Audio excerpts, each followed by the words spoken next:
Dulu bumi berupa massa bersuhu tinggi penuh zat kimia beracun, tidak ada hewan atau tumbuhan.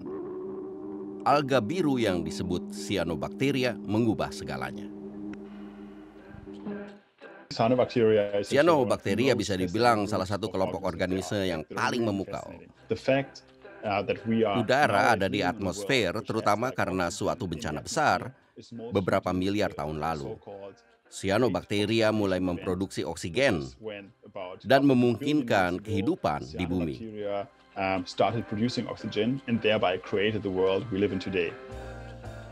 Cyanobacteria adalah sejenis alga mikro, jadi ukurannya sangat kecil.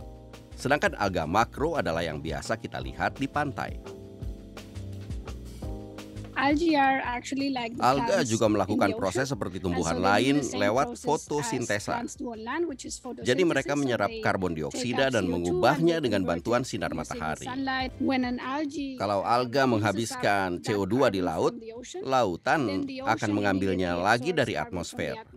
Jadi semuanya dibuat seimbang.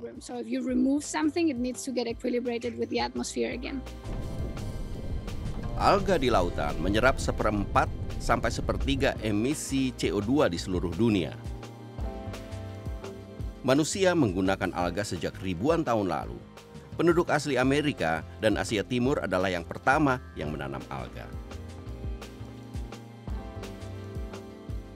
Salah satu alga dari Irlandia namanya Knorpeltang digunakan sebagai unsur aditif dalam makanan. Sekarang alga biasanya dikembangbiakan secara khusus dan digunakan juga dalam makanan. Tapi alga juga digunakan dalam pasta gigi, kosmetika, dan dalam obat-obatan.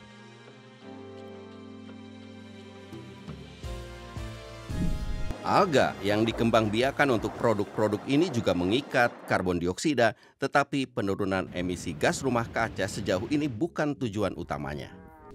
Tapi hal itu bisa berubah. Sejumlah alga mengandung dan memproduksi bioplastik, namanya PHB.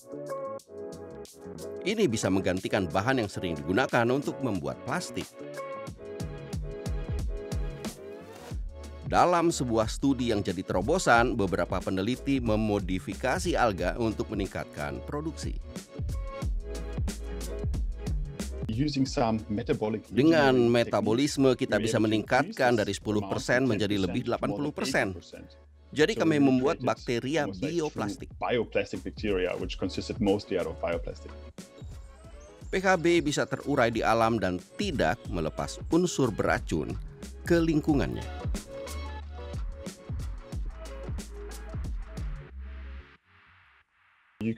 Orang bisa menggunakan teknologi untuk memproduksi berbagai jenis cyanobacteria, juga untuk produksi bioplastik. Aquaculture juga bisa digunakan untuk pengembangbiakan alga mikro. Salah satu jenisnya bahkan punya keistimewaan. Jika ditambahkan ke dalam pakan ternak, maka pelepasan metana dari peternakan bisa berkurang sampai 82%. Metana terbentuk di dalam perut ternak ketika mencerna makanan.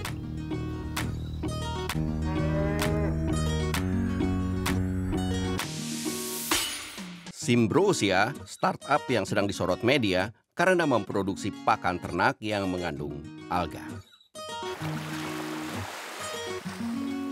Alga sargassum berasal dari laut Sargasso.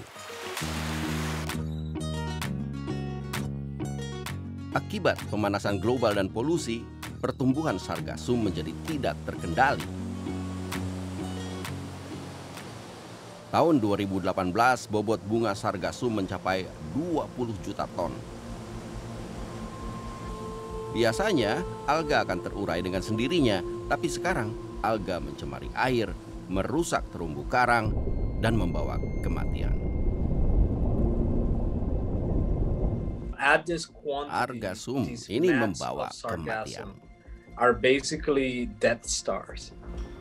Perusahaan ini membuat produk-produk ramah lingkungan berbasis bunga sargassum dan juga memproduksi pupuk yang sudah dikenal sejak zaman Romawi.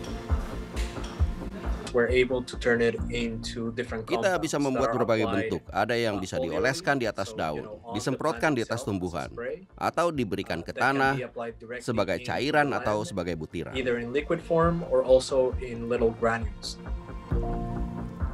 Gizi dalam pupuk memperkaya tanah dan membuat tanaman tahan terhadap serangan penyakit, dan hasilnya lebih banyak buah dan tanaman.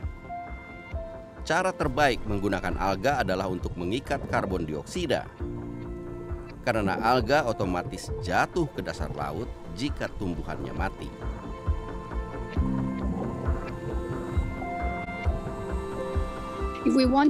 Kalau kita mau mengikat lebih banyak karbon dioksida, kita harus mengambil sargasum. Kita memadatkan lalu menenggelamkannya.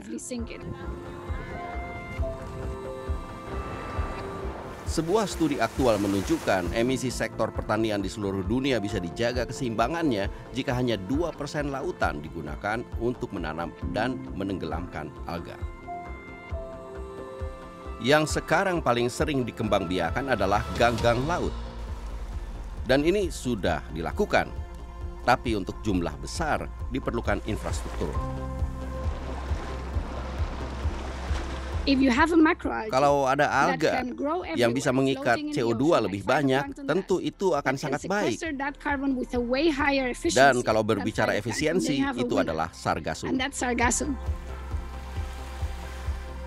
Di kawasan seperti Meksiko, teknologi pengumpulan alga sudah diterapkan dengan dukungan pemerintah Meksiko. Ini bukan hanya masalah LSM, tapi semua masyarakat harus mengurusnya.